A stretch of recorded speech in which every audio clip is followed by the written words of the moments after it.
much.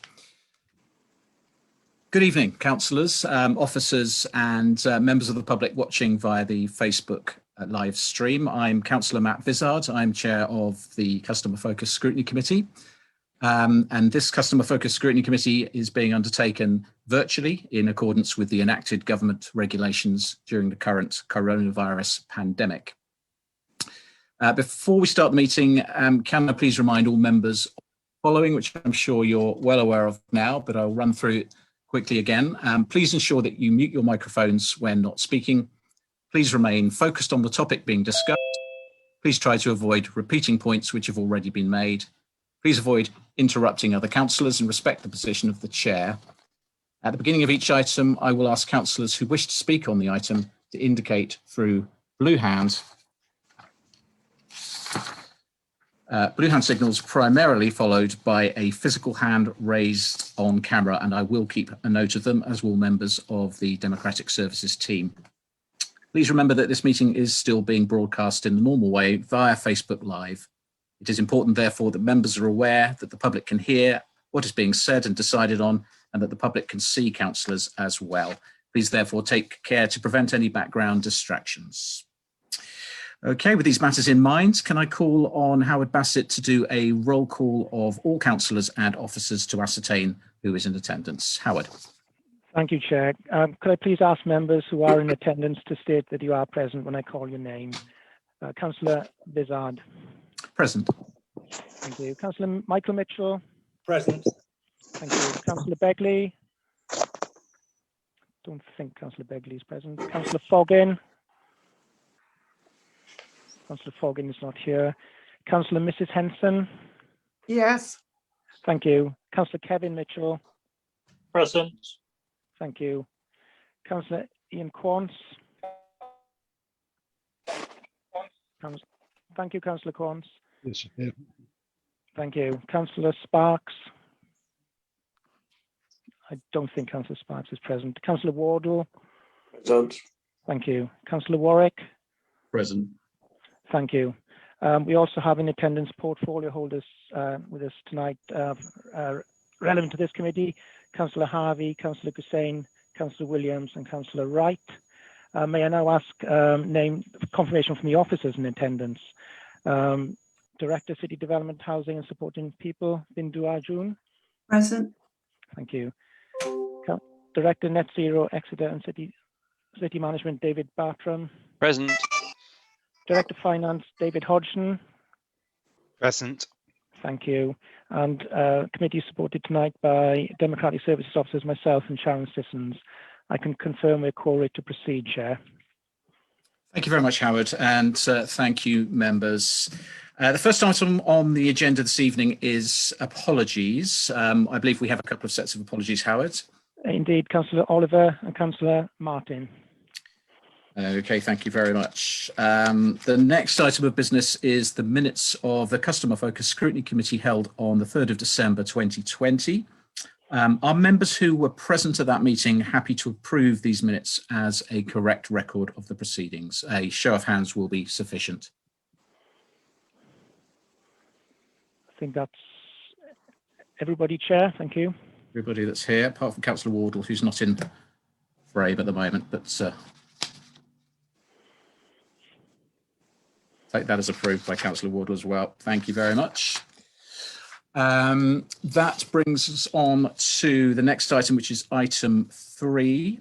Oh, sorry, my apologies. One thing I was going to just pick up on from the minutes before I move on to that, which is that one of the discussion topics, one of the questions asked was around graffiti. And it was, I think I suggested, and it was agreed by the meeting that it would be a suitable task and finish group subject topic. So just to confirm, that will be discussed at the next scrutiny programme board, which is on the 18th of February. So it is in hand, and we will obviously come back with details of that in due course. If members of committee or anyone else does have any particular thoughts on that, then please do let me know. It'd be useful to get a handle on just what the angle on that topic is. Quite a broad issue.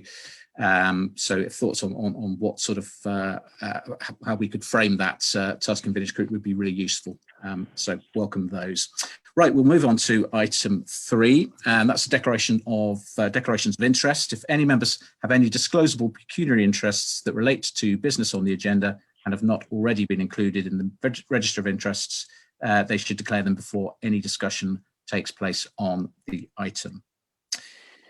The next item of business is item 4. That's the Local Government Access to Information Act 1985 for the exclusion of the press and public.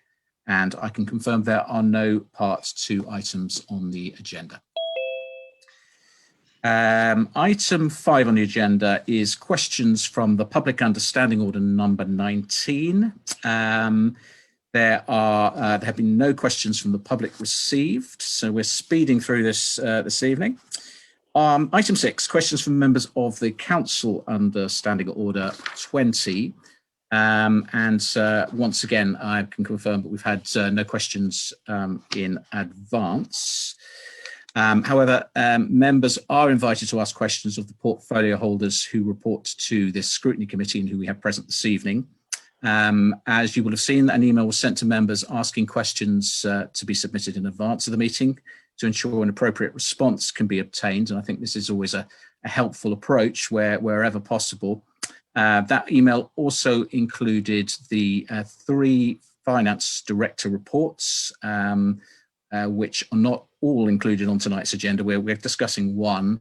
The other 2 were really for noting and for questions. We've had no questions on those, so we will stick with the one item that's that we will be looking at on the next agenda item. So members do have the opportunity to ask questions this evening. We do have with us present Councillors Harvey, Gussain, Williams and Wright. So if, as well as their directors who can help as well. So if any members do have questions, then please do feel free to ask those now. Indicate with a raised hand or blue hand. I will have a look. Okay, can't see anybody indicating at this point of the meeting. There will be opportunities obviously to ask questions on the 2 reports we're coming to, but just for future reference, again, if we could encourage members, if you do have questions on items that are not on the agenda, it'd be very, very useful to have those in advance so we can get the relevant portfolio holder or director can have a look into those and provide some useful information in advance of the meeting, and we don't also have to have all of them here unnecessarily, which may be the case. So the next part of the agenda is the 2 items on our agenda for discussions this evening. And just as a preamble to that, last year, scrutiny committees were given the opportunity to look at the budget reports submitted to the Executive, and the Scrutiny Programme Board have asked that members are again encouraged to discuss the budget papers before consideration at Extraordinary Council on the 23rd of February. The comments from this Scrutiny Committee, as well as the Strategic Scrutiny Committee on these papers, will therefore be included as minute extracts on the agenda for Extraordinary Council. Before the report is presented by David Hodgson, you will also recall that last year the portfolio holders reported on their respective work areas on COVID response and recovery. The Scrutiny Programme Board have suggested a change of format, and with this in mind, briefing notes on other issues also inevitably linked to COVID are being brought forward. One of these is on recycling, and therefore may I ask David Bartram to present item 7 on a review of recycling. I don't know whether it's Councillor Harvey or David Bartram, but between you, we've obviously had the report to look at, so no need to repeat anything that's in there, but if you'd like to introduce that, please do. Yeah, I'll go first, David, if that's okay. Yeah, okay. I think what I'd like to say is that an awful lot of work has been done, and I'll explain the themes behind the work and the background and context to where we are, and then David can put some more colour into it with his detail of exactly where his team have got to and where they're going to next. So the first thing is this equivalent meeting on the 6th of February 2020, I talked about the lack of resources and how we were asking the team that were in place to bring forward a plan to enact the council resolution to have curbside waste collection of glass and food waste. And I pointed out that we had no extra resources to do that. Unfortunately, that is accurate, but even worse, our senior team leader, service lead, has been seriously ill throughout the last year and has only just returned to work on a very part-time basis. So we had, in fact, actually nobody to lead this work. The staff have made some arrangements, and that is one of the issues that David may like to touch on in what he says, but we have been very short of staff. The second thing I'd like to say is that we have not missed one single bin collection throughout the pandemic. Not one lorry has failed to go out. Not one lorry around has failed to return at approximately the correct time. Yes, there have been some staffing rearrangements, but we have continued business as usual throughout all the pandemic and all the difficulties that may cause. And in a moment, I'll give you some numbers which may enlighten you as to how difficult that has been. But I think that's a stunning performance. And I think David Bartram and his team should be congratulated by this committee for that piece of work, which I find absolutely extraordinary. To move on now to the new project, we have several, I think I'd like to call them themes or strands that we're working on. These are the welfare and safety of our staff, air quality during collection, particularly relevant to emissions from what we now apparently know as ICE engines, which are internal combustion engines. Sounds like they get pretty chilly to me, but ICE engines. Efficiency in scheduling of rounds. I think I'll talk about that a little bit more. Numbers. Teenbridge, one of our local neighbours, we borrowed information from several of our neighbours who operate curbside recovery, and one of them had planned to send its vehicles back to the depot to offload collected material twice a day during the round. Because of the increase in home purchasing from various online stores, they now have to do it 5 times. They collect, I can't do the sums, 2 times 5, whatever it is. It's 2.5 times, isn't it? It's 2.5 times as much cardboard as they used to do. And this fills up the receptacle on the vehicle that is for cardboard. So they're running around back and forwards to the depot a considerable number of times. So that information from one of our neighbours has informed what we're doing. Green vehicles, we're working very hard with our suppliers and with other authorities to ensure that if we have to have, and we probably will have, new vehicles for this service, they are as green as possible. Now, there's a phrase that is used in the industry, which is well to wheel. So whilst electric vehicles may not be very horrid at the point of use, somebody's had to make that electricity somewhere. Fortunately, we have, with the European Union grant, been able to utilise our own facilities and are building a solar farm very close to the recycling centre. So it's ours. If we use electric vehicles, they will be powered by solar power rather than by coal-fired or nuclear-fired or any other method of electricity production. This is a stunning example of win-win for us because, of course, not only will we become green, but we will also not have a diesel bill to pay anymore. Do I see a smile crack across Mr. Hodgson's face there when he looks at how big our diesel bill is and discovers that we won't have to pay that anymore? So that's going to be great.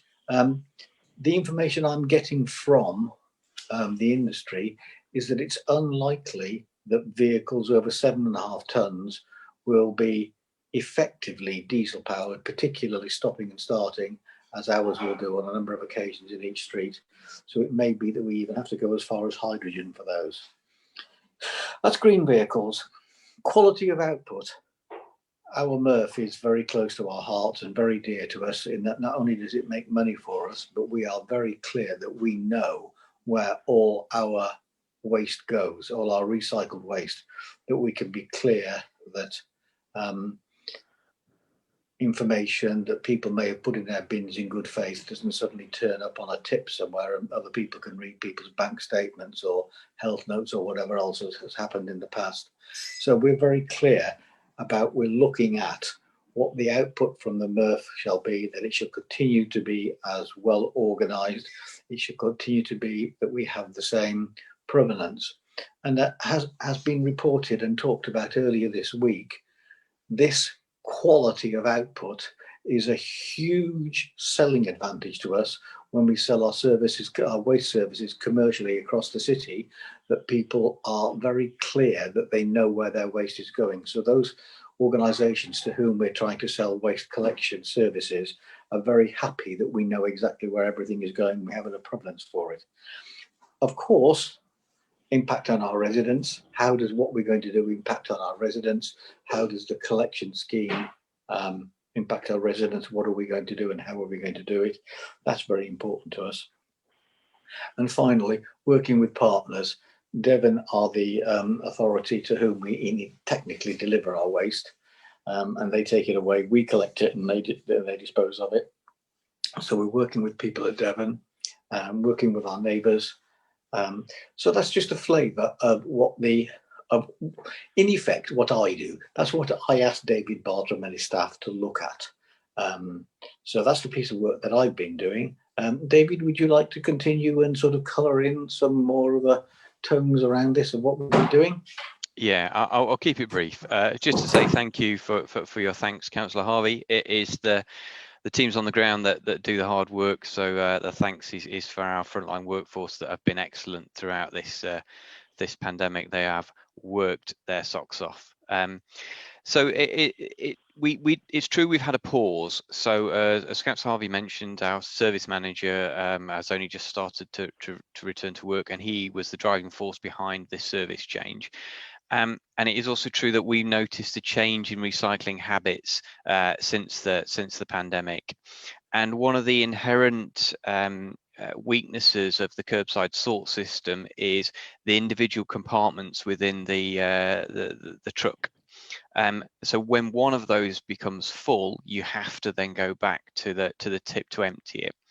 And some of our neighbours have been struggling with food and cardboard. Some of that is due to the Christmas period.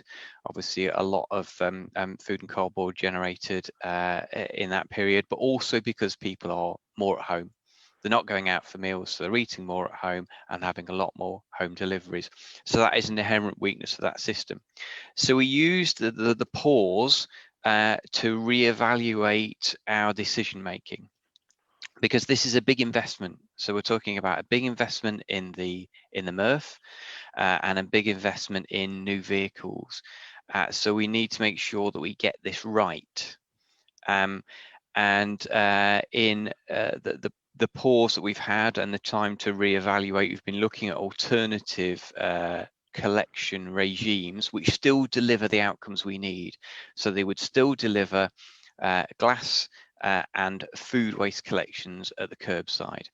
And we've been looking at commingled and a separate food waste collection. So very similar to what we do now versus the curbside sort system. There are substantial disadvantages in a city like Exeter, where you've got a lot of small, narrow streets with a curbside system. The vehicles are larger, you have to load them from the side, and the collection speeds are much slower. So they're sort of somewhere between 3 times slower than our traditional loading from the rear, commingled in a standard refuse collection vehicle. And that has the potential to cause traffic problems in the city. It also, the curbside sort system needs 50% more vehicles than our commingled system, our current commingled system, even with the addition of a food waste separate food waste collection vehicle. So again, that has to be factored in.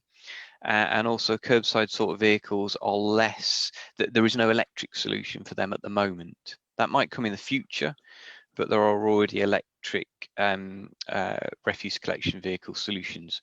They are very expensive at the moment, but those prices will hopefully come down as they become more prevalent in the market. So that's the kind of thing we're weighing up at the moment. I've got a draft of the report.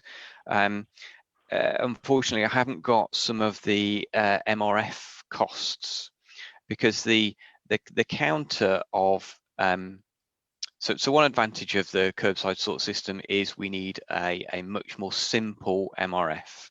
So the investment in the MRF is much less, but the investment in vehicles is a lot more. So it's that kind of balance. If we stay with a commingled service, we need to invest greater in the MRF because the machinery we need is more complicated. So it's that balancing act. And I think once we get those costs through, and we can do a financial and an operational comparison, we will be able to make a decision which we will then take back through the proper channels. Happy to answer any questions. Thank you very much, David and Councillor Harvey. That's, I think, is very, very helpful. I have got a couple of hands up. I just want to, I'm sure other members will share our intentions to congratulate and thank the frontline workforce over the past. So it has been an extraordinary effort, as Councillor Harvey said, and of course, these are people who are working on the front line with the pandemic raging. So if we can minute our thanks, I'm sure all the other members will join me in that. And I'm going to come to Councillor Michael Mitchell first of all. Thank you, Chair. Just three brief points, really, of clarification in regard to the report submitted. The Council's already made an allocation, capital allocation, towards the restructuring the recycling units, etc. In view of this review, could you inform us how much of that allocated budget has been spent or committed so far? Yeah, that's easy none so far. That's a simple answer to a simple question. Right. Second part of the question, what do you anticipate, carrying out this review, to be the impact upon the overall capital programme as already approved? Because surely you're working within a range of parameters when you're carrying out any review. So what's your anticipated estimation of where we are in relation to the existing allocation? My feeling is that it will be roughly the same, but the split will be different. So a lot of the upfront cost with the curbside sort system that was previously approved is in new containers.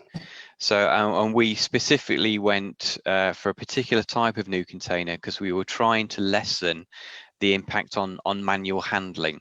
So that's one of the other disadvantages of the curbside sort system. There's much more repetitive manual handling for the workforce. So we went for a trolley box system. Now that's quite expensive. So that for the whole of the city was, from memory, is around £2 million. Now, obviously, if we stick with a commingled system and we just have a separate food collection, the cost of containers is massively reduced. But the cost of investment in the machinery and the MRF will go up. So I think overall it will be roughly about the same, but the split will be different. And what about revenue costs? Do you anticipate them remaining stable? So the revenue costs were, with curbside sort, you need a larger workforce in general, and that was one of the things that the last report mentioned, was the fact that we would need less people in the MRF, but we would need more collectors. So overall, the workforce went up. With commingled, we would keep the existing rounds, and the model is we would keep existing rounds and have a separate food waste collection.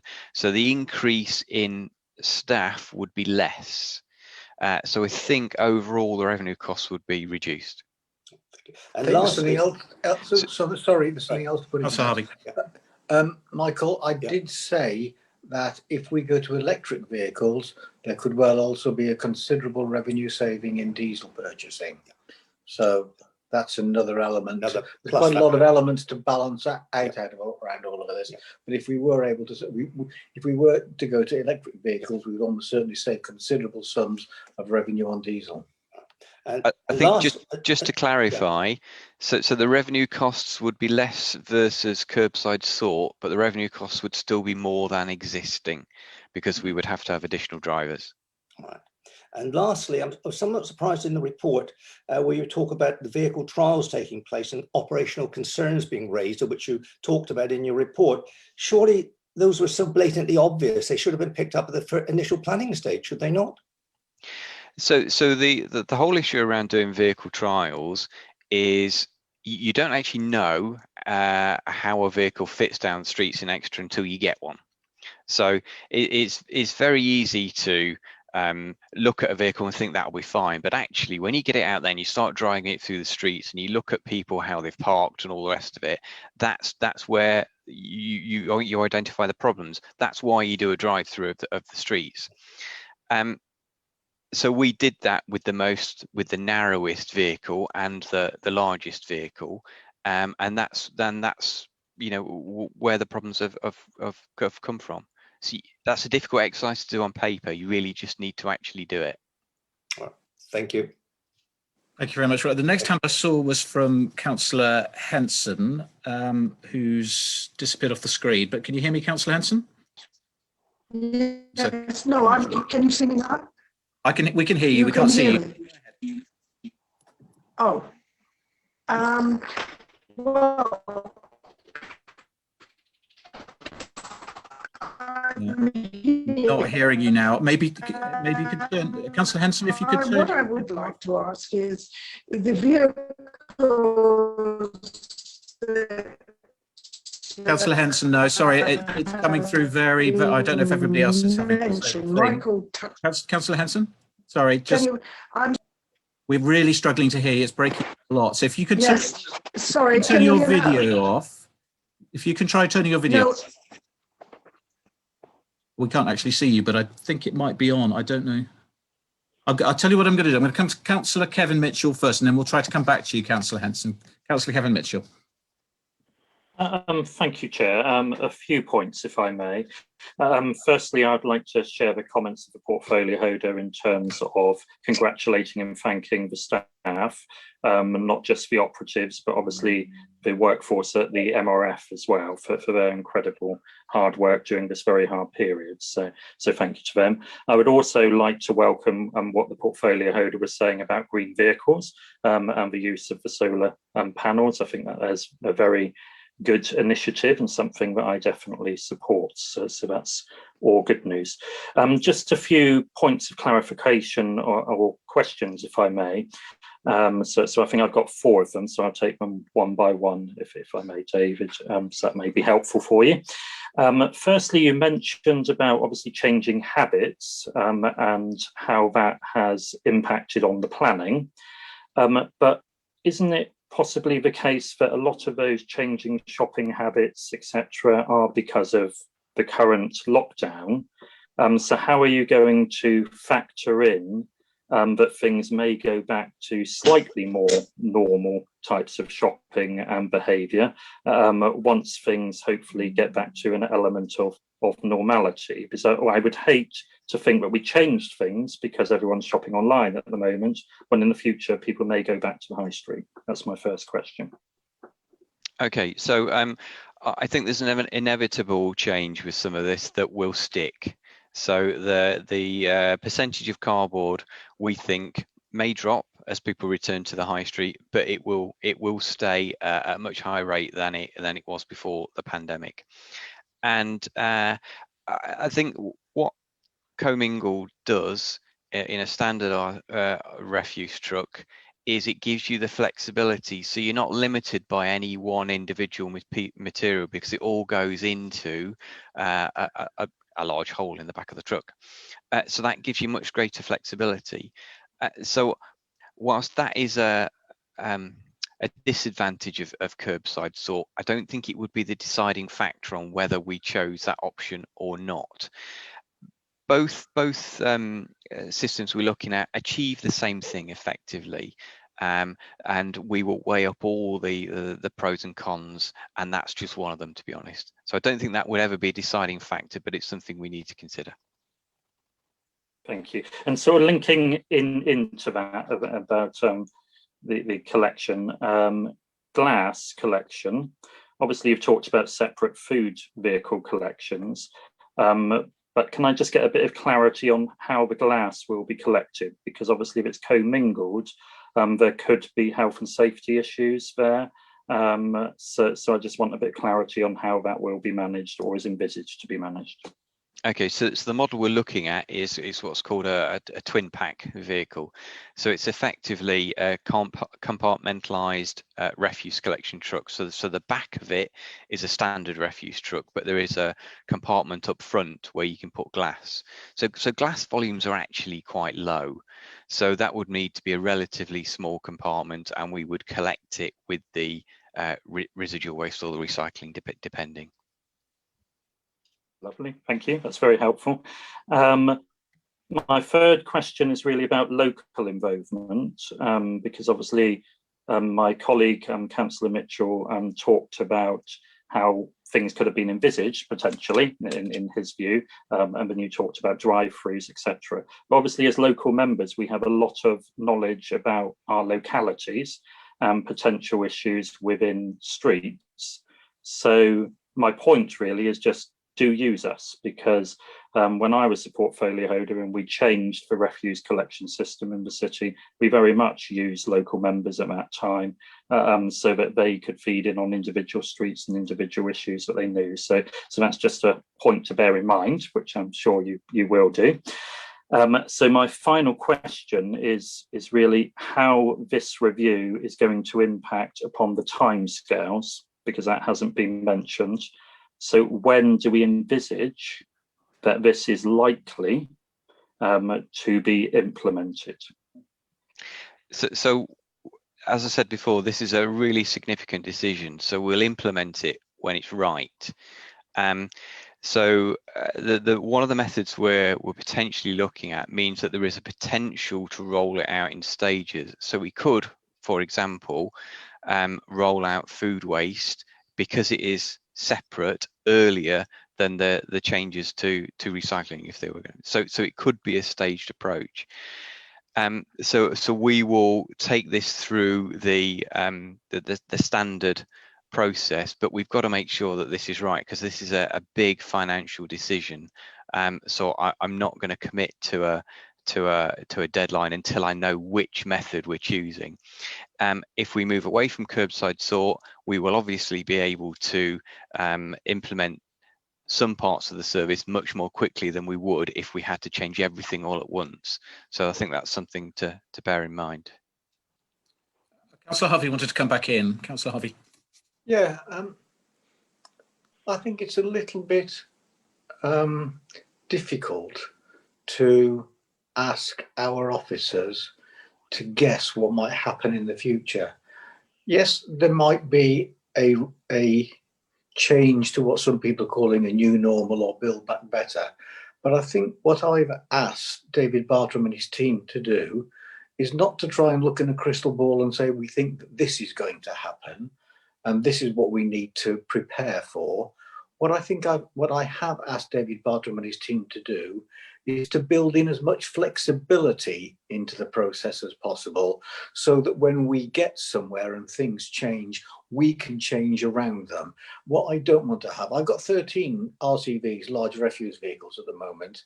I don't want to go and buy another 13 that we've got to keep for X number of years because they cost so much and they're wrong for the city of Exeter. I don't want to do that. That's not what David's been asked to do. David has been asked to design a system which works and is flexible enough to able to deal with changes in demand and usage. For example, we talked about on the bus station site building a retail shopping complex, Princess Hay 2. That isn't going ahead. It's going to be more housing in the city centre so people can walk to their work and they can walk to their entertainment situations and so on and so forth. 10 years ago, you wouldn't have guessed that that was going to happen. 18 months ago, you wouldn't have guessed that we were going to have a pandemic. David is not a stargazer. Well, he might be a stargazer, right? But he certainly can't tell the future. So what we are attempting to do is to build a system that is as flexible as possible, that can deal with changes in demand. That's what we're trying to do. Thank you very much, Councillor Harvey. And thank you, Kevin, for your questions. Do you have any further questions? Sorry, Kevin, before I move on. No, thank you, Chair. Only to respond to Councillor Harvey, obviously, yes, we need that flexibility, and I hope you didn't take my questions as trying to pin someone down. I was just trying to get clarity on particular aspects of the project. I mean, this is something that we very much support on our side, so we want it to work. So we will work with you to ensure that it works, but obviously we will give suggestions of how it can be improved. Thank you. Thank you, Councillor Mitchell. Yes, I think this is does have cross-party support, which is good news. And I think members, if they're anything like me, have been contacted quite a bit. This comes up a lot on, well, what used to be on the doorstep, on the phone, or through emails from local residents. So I think it's a legitimate question, given that we were initially informed it was hopeful that it would be 2021. If that time scale has slipped, and that's perfectly understandable, that we get a sense of that, which I think you've very kindly given. So thank you very much for that. Now I'm going to try and come back to Councillor Henson before I come to Councillor. Can you hear now, Chair? Can you hear? I can hear. It's not, doesn't sound great, but let's go for it. And if right,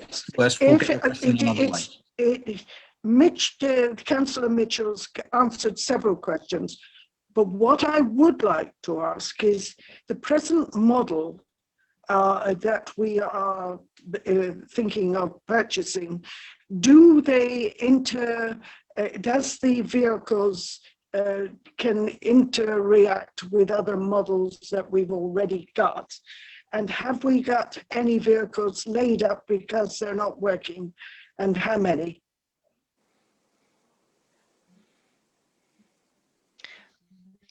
Okay, so if we're talking about the curbside sort of vehicles, which are the vehicles that we were proposing to purchase and we have the approval for, we haven't bought any of those at the moment, and they would be additional to our fleet. So we would need less refuse collection vehicles, but we would still need some refuse collection vehicles for the residual waste.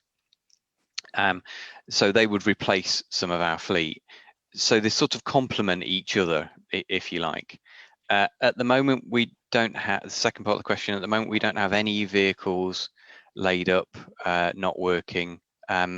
We don't have lots of spare vehicles. We're very tight on the amount of vehicles we deliver and we run. Our fleet team run a very tight ship. So we don't have any that we're not using. Thank you. Councillor Henson, did you have any follow-up questions? No, thank you. No. Thank you very much. We heard you that time. Thank you very much for bearing with us there. The next hand I saw was Councillor Warwick, and then Councillor Quance, then Councillor Wardle. Councillor Warwick. Yeah, thanks, Chair. Just a couple of things. I mean, Kevin asked one of the questions that I was going to ask about, change, and David and people have given very comprehensive answers to that. What I was going to say was, in my time as the union rep for Refuge, I worked very closely with people like Bob Norley, who was one of David Bartram's predecessors. And when we were changing things, we very much involved the refuse crews. Now, Kevin made the point about asking local members about issues, but the people who'll give you the real answers are the refuse crews. They'll tell you what will work and what won't work. What I would say, and I suspect you're going to do this. I know when, for example, we bought new refuse vehicles, the first thing we did, we got the drivers and the loaders together and asked them what they felt about them, and they would give you the pitfalls and the before we went out and bought something that ended up as a white elephant or whatever. The other thing that I just wondered, and I suspect you're going to have to do this, and I don't know if you got the information from the other authorities. The thing that always concerned me was the fact that our refuse loaders in particular spend a lot of time in the road, and there are real health and safety issues. And in fact, in my time as the union rep, we unfortunately had a couple of loaders at different times who were knocked down by vehicles. And I just wonder whether any of this, whether you would factor things like that in. Obviously, that whatever system you use, you obviously there would be a risk assessment, but but the fact that whether we can achieve something where the loaders don't have to be in the road or in danger of being knocked down by vehicles, that kind of thing. Thank you, Chair. Thank you. That's a good question. So the staff have already, the workforce have already been involved. So they were the main reason that we went for the trolley box system in the previous approval. And there aren't many authorities around the country which recommended the trolley box system because it is so expensive. But because of our manual handling concerns, and after talking to the workforce, that was very much designed to reduce that manual handling aspect. In terms of working in the road, we will always have to work on the public highway because that's where all the bins are situated, and we will always be crossing backwards and forwards across the roads. And each round has its own risk assessment. So the risks are measured and assessed on each particular round. The difference between commingled and the curbside system is on the curbside system, you have to load from the side of the vehicle. And on some streets, you would only really be able to load from one side of the vehicle because of the danger of traffic. With commingled, you're loading from the rear of the vehicle, so you've kind of got that protection at least one way of the vehicle itself. So that is another reason why the commingled system with a standard refuse truck lends itself to being a safer system. Lots of authorities use the curbside sort system, and it is used in cities such as Bristol, and all of our neighbours use the curbside sort system. It is just tricky on narrow streets, and that's one of the things we need to consider as part of this appraisal. Thank you. Councillor Warwick, did you have a follow-up question? Thank you very much. I'll come to Councillor Quance then. Thank you, Chair. Is there any projection of what the effect will be on the income from selling all of this extra waste? So that's another thing to consider. So with curbside sort, the product at the end of the day is mixed plastics. So mixed plastics are obviously less value than separating into the different streams that we do at the moment. We achieve a better value by doing that. Those costs are offset, or the model said they would be offset by reduced running costs of a simplified MRF and the lesser staffing requirements of that MRF. So it's all that needs to be balanced in, and the comparison of revenue costs versus income we can achieve, and that is part of the equation. Thank you. Councillor Quance, did you want a follow-up? Yeah, I mean, I'm obviously interested in stuff that we're adding to, so the glass, etc. Now, presumably, I mean, when I've lived in areas where there's curbside collection, you put all your glass in one container. It presumably then has to still be sorted by colour to get the most effect. Is that correct? Or So there's actually no value to glass at the moment. So glass actually costs us to collect it.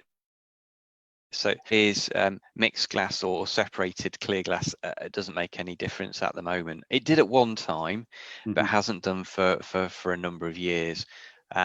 So we wouldn't separate it out. Okay, thank you. Councillor Harvey, did you want to come back on this question?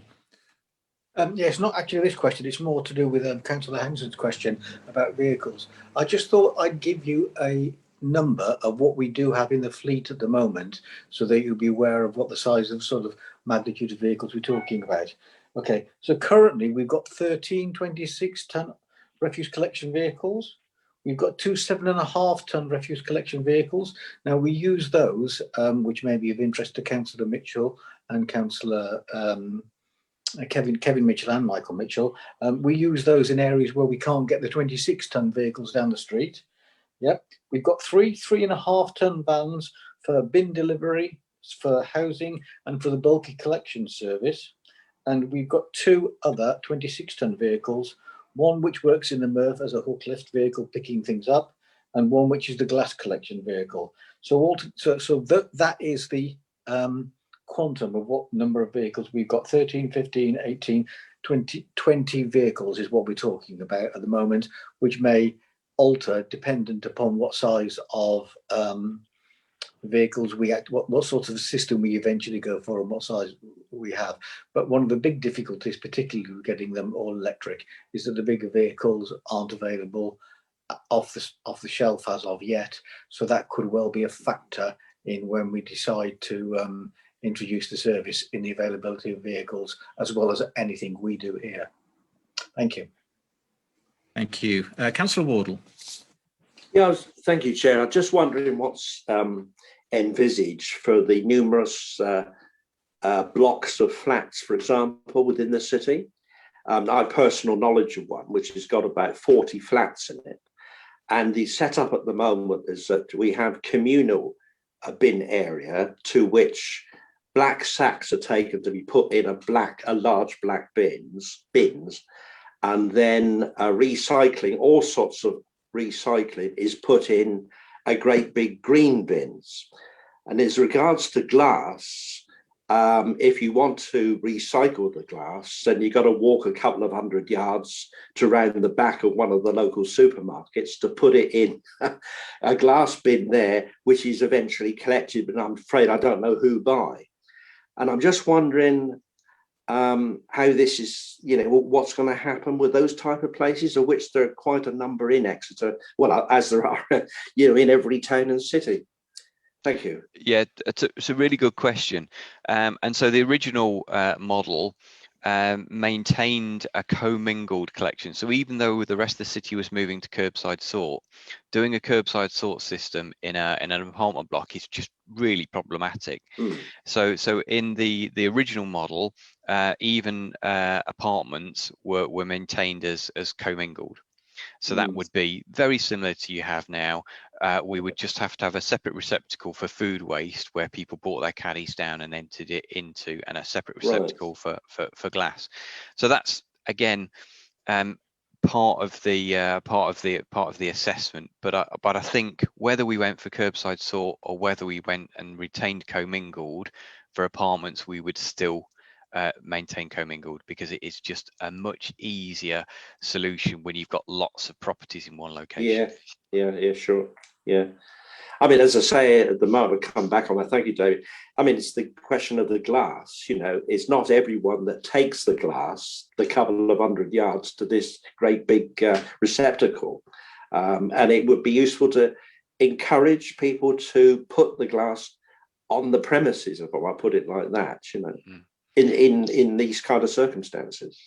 The ambition is to collect glass from the curbside. So whatever solution we come up with, there will be a separate glass receptacle for places where there are multiple occupancies, the apartments and that kind of thing. Okay, thank you. Thank you very much. I'm not seeing any more hands raised, but I'm happy to take any more questions if there are any from other members who haven't spoken yet. Okay, I will. I've ticked off all the questions I had as we've gone along, as other people have raised them, as I fully expected would happen, which is great. This has been very, very helpful. Just two things from me. One is that you mentioned, David Bartram, the slower loading times associated with the curbside sort. How would that impact on working hours of the workforce? Would that require, I'm presuming it won't require longer hours, it'll require more staff. And I know it mentions in the report redeployment, and that there are issues around redeploying people in the MRF. So could you talk a little bit about that? And my other question is, the review and report from the review, if you could just give me an idea of the time scale of that. Obviously that will come back, as you say, through the system, and therefore it'll come back to this committee in due course. But if you had an idea of when that's likely to be, that'd be really helpful. Thank you. In terms of productivity, you're absolutely right. It means more people, not longer hours. So that's why, in terms of the curbside sort system, you need a lot more vehicles and a lot more staff, and that's why the revenue costs of that particular collection system are more on that side of the equation. That they're obviously less in the MRF because you've done the pre-sort, but when you're actually collecting it, you need more people. So it doesn't mean longer hours. In terms of the report, as I mentioned before, I've had a draft, so we are working on the report. The sticking point is the investment required in the MRF. So we have to get the manufacturers of MRF equipment to come in to look at the MRF, to go through the projected volumes and work out what kind of machinery we need to deal with those kind of volumes. So at the moment, the MRF works about 3.5 tons. So 3.5 tons an hour. What it really needs to do is do about somewhere between 10 and 12 tons an hour. So that's quite a lot of extra machinery. The site is really constrained. So we need to look at whether investing in that particular site offers good value for money, and that's quite a complicated process.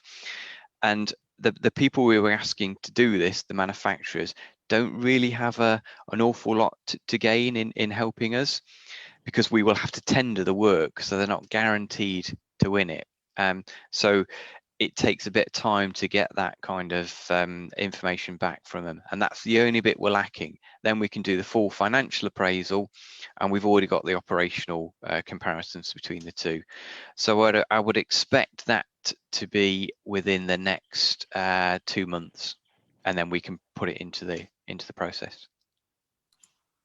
Thank you, that's very helpful. Councillor Harvey, you wanted to come back in? Yes, I did. I just wanted to say that we've concentrated very much on our statutory responsibility in this discussion about delivering for the citizens of Exeter in terms of their waste.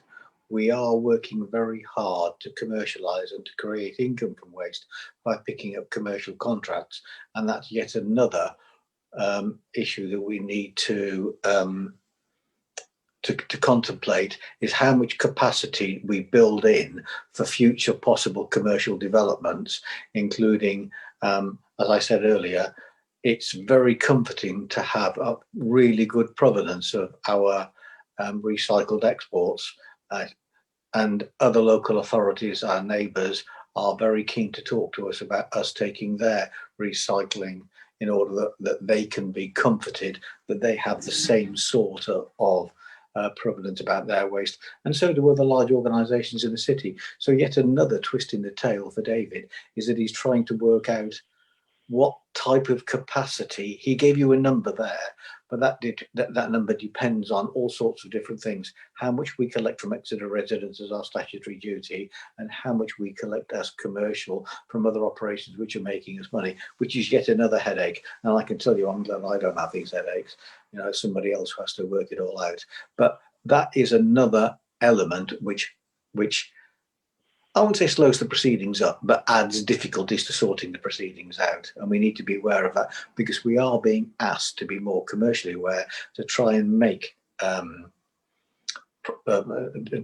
make revenue out of these things. And this is a niche in the market that we really can exploit, this good provenance of where stuff goes. Thank you. Thank you. Yes, that's an important point to add. Thank you. That's helpful. Well, I think we've had a very good discussion on this, and very helpful, and it's given a sense to members and hopefully in turn the general public of the complexity and importance of getting decisions right on this and taking a little bit of time to make sure we do make the right decisions. So I think that seems to have been understood and agreed by members of this committee. So thank you very much, Councillor Harvey and David Bartram, for your time, and I'm sure you'll want to pass our thanks on to your teams as well. Thank you. Right, we will move on to item 8, which is the next item on the agenda, and that is the General Fund HRA Estimates and Capital Programme 2021-22. This item gives Scrutiny the opportunity to be involved in the budget process. The Director of Finance, Dave Hodgson, is in attendance to present the detail of the report that was considered by the Executive this week. So I'm going to hand over to Dave, who I'm sure will want to introduce the report, and we'll take some questions after that. Dave. Thank you, Chair. Thank you for inviting me to discuss this. I think it's important that all members have the opportunity to look at the budget. So the budget strategy went to strategic scrutiny back in January, and now you're getting to review the main report, which went to the Executive on Tuesday. Gives members an opportunity to ask questions in advance of Council, where I'm sure you'll have a full debate. So I'll give you the presentation that I gave to the Executive, so you get all the information. You have the advantage of one extra piece of information, because the government met yesterday. Parliament met, debated the local government finance settlement, and approved it. So in terms of the report, this sets out the budget proposals in respect of the General Fund, Housing Revenue Account and the Capital Programme for 2021-22. The final settlement was actually published last Thursday, but was debated, as I said, in Parliament yesterday and approved. Alongside the final settlement, the government also produced the consultation for New Homes Bonus 2. So their proposal to replace New Homes Bonus actually is a consultation on refining New Homes Bonus, and I would urge all members to look that out and to read it, because as you're aware, New Homes Bonus has a significant positive impact on our financial position, and therefore it's important that we feed back into the consultation any thoughts we have in respect of that. The consultation closes in April, 7th of April, I think, to 2021. So there were no changes to report from the provisional settlement in the final settlement that was announced and approved yesterday. So the figures that are set out before you in the report still stand. Key points: Exeter's core spending power is the same as last year, so that means we've had no increase in what we're able to spend. Our core spending power is dependent, so it's a government-based figure, the core spending power. It's based on an increasing council tax by the £5. That's the maximum we're able to do without triggering a referendum. The local government as a whole average core spending power increase was 4.6%. So we've come in at 0, as have many of the district councils in Devon. Just to put that into context, inflation increases alone for Exeter this year were £817,000. So in order to balance the budget, we've had to address 817,000 of additional inflationary pressures. So the recommendation of the report is to increase council tax by £5, but obviously that's a member decision. That's entirely in your hands as to where that lands. There's no significant savings proposed in the report and in the budget for 21-22. And I'm pleased to say reserves are above the minimum level set by myself as Section 151 officer. However, it's important to note they're projected to drop close to the minimum over the medium-term financial plan. And just as a reminder, that medium-term financial plan does require savings of £6 million to be identified. In terms of the housing revenue account, the medium-term financial plan also shows minimum reserve levels remaining above £4 million, which is the minimum requirement on the HRA. But that also does drop close to that minimum by 2023-24. So pleased to set out proposals to enable you to approve a balanced budget in line with your legal responsibilities. And as usual, the final papers that you will see enabling you to set the council tax will be tabled at council on the 23rd of February once Devon County Council, the police and the fire service have set their amounts of council tax. And I'm happy to take any questions. Thank you very much, Dave. Questions? Councillor Michael Mitchell.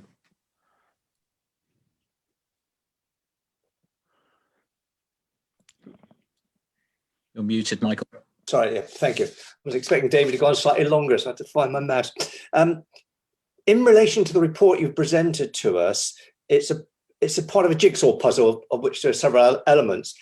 Could you just clarify what our position you anticipate will be at the end of year in relation to the emergency budget that we passed? Has that proved to be beneficial to us, or is there still a negative aspect to that? That was the first question. I've got three. Okay, so in terms of the projecting this financial year, then we're on track to deliver the budget, to deliver against the emergency budget. So it depends which way you look at it. So if you look at it from the fact that we reduced services in year, then yes, we have delivered against that. That could be a negative because we haven't delivered some of the things that you expected at the start of the year. In terms of the overall financial position, it was positive because the government then announced a number of compensation schemes, such as the sales fees and charges. That's enabled us to set this balanced budget without having to make savings this year. So you haven't had to have cut services in preparation for 21-22, which without the emergency budget, you would have had to do. And I think in the medium-term financial plan, we were looking at £1.8 million worth of savings were required for this year. That's not been required because we've been able to set aside the compensation funds because of the decisions you took at the emergency budget. Thank you. In relation to the new homes bonus, not trying to get complicated here, within the paperwork that we've seen, you're using funds from the new homes bonus both to support a capital program elements and putting money into our revenue account, into the general account. There's no mention anywhere of SIL receipts and whether they count towards your capital reserves or can be used towards revenue expenditure.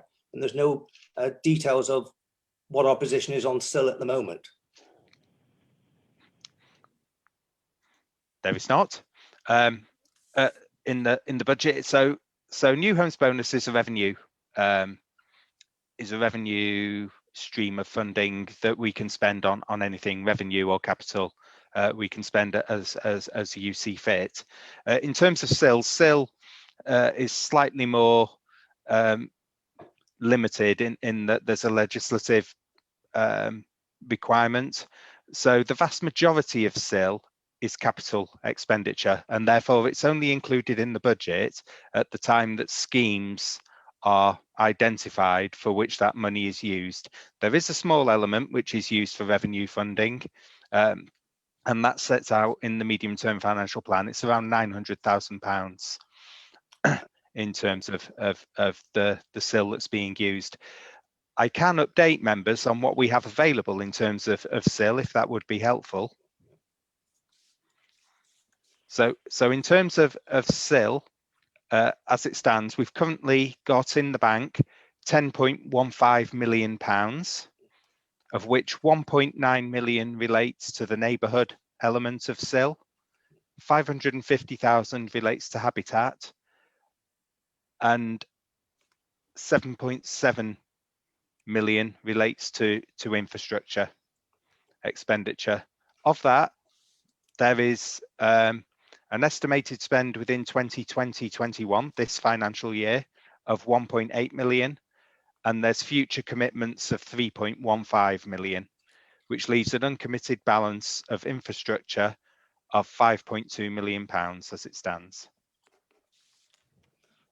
Of course, that fund is for members to determine how to use, but it's intended to cover infrastructure across the whole range of local government.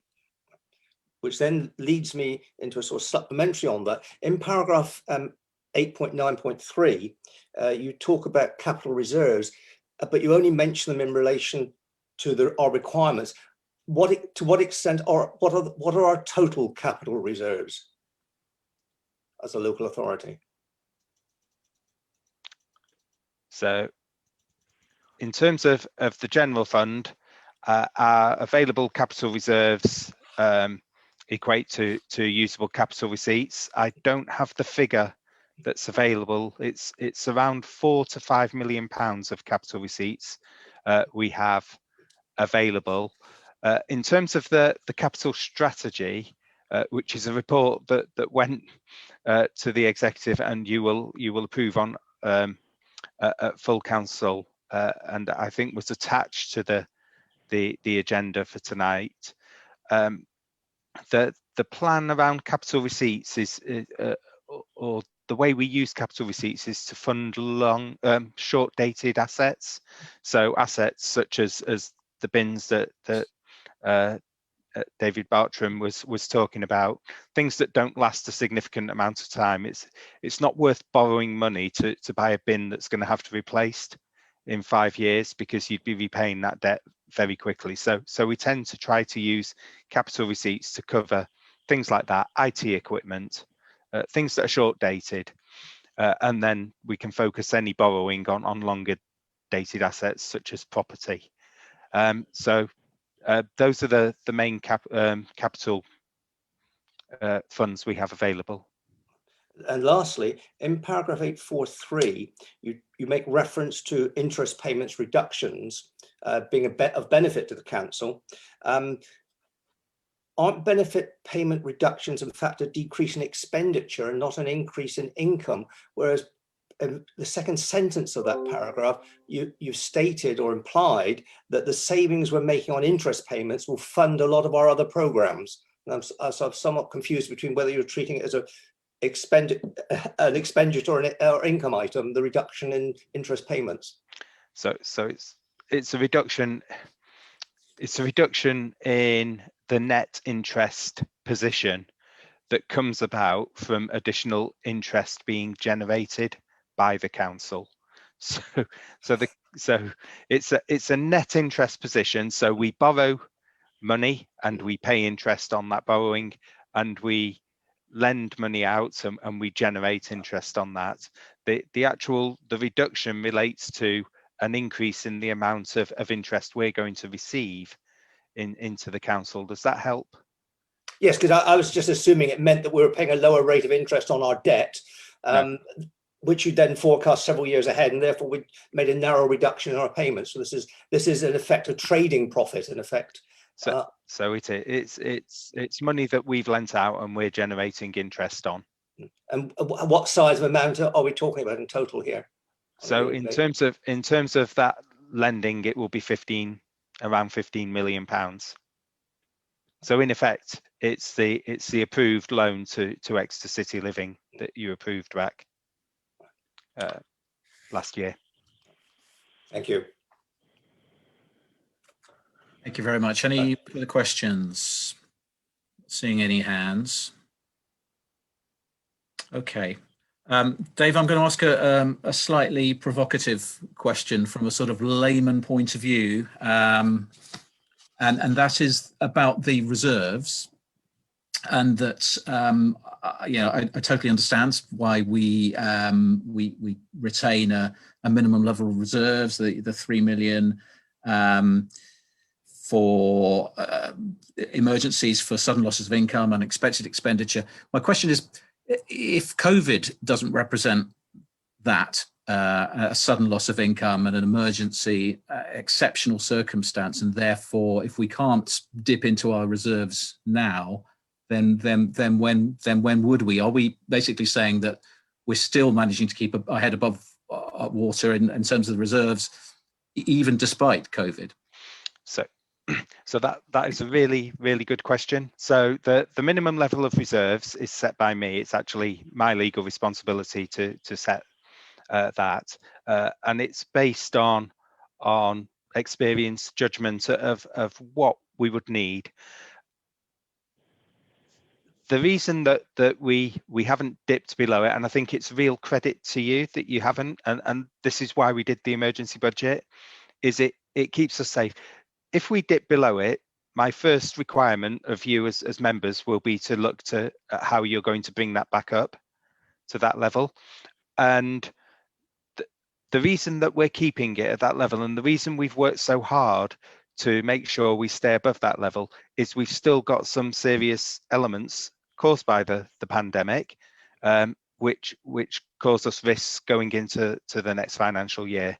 Not least, we've had to bring leisure in-house, and leisure is still closed, which makes the budget that we've set for leisure extremely challenging.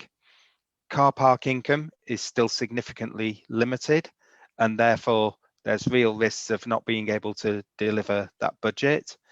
And therefore this gives us a cushion of funding alongside some other funding that's been set aside in an earmark reserve to help you protect the council, and to help us to try not to end up in the situation that some other councils have absolutely understandably ended up in. So yesterday, alongside the final settlement, 4 councils were given emergency powers to borrow for day-to-day expenditure. That's borrowing money to pay the bills, to pay staff that they'll have to pay back over years. Now, that's not something that's not a position you want to get into unless you're absolutely desperate. And I am absolutely sure there's understandable reasons why that's happened. One of them was Luton Borough Council, which owns Luton Airport, which has had a significant reduction in its income. But that's the reason why we keep this, and that's the reason why we try our best to keep above that minimum level, because there are still risks out there that we need to cover. Thank you very much. I knew the answer you were going to give to that, but I think it's an important question to ask, particularly in a public forum, because it is a complex area and not always fully understood. So that's really helpful. Thank you very much. Are there any other questions from members? Seeing any hands raised. Okay. Well, thank you very much, Dave, and thank you to you and your team for all you're doing. I think it's a credit to you that we're in the position we're in, and that we're not among those 4 councillors having to borrow money, which would be a scary prospect. So thank you very much, as always, for all the work you're doing from this committee. That essentially brings us, therefore, to the end of the meeting. The date of the next meeting of Customer Focus Scrutiny Committee will be Thursday, the 1st of April. So thank you very much to everyone for attending this evening. I hope you felt that was helpful. Remember to send me anything on graffiti that you'd be interested in having as part of the Task and Finish group that's planned. And I will at that point bring this meeting to a close. Stay well, stay safe, and thank you very much indeed for your time. Good night. Night, everybody.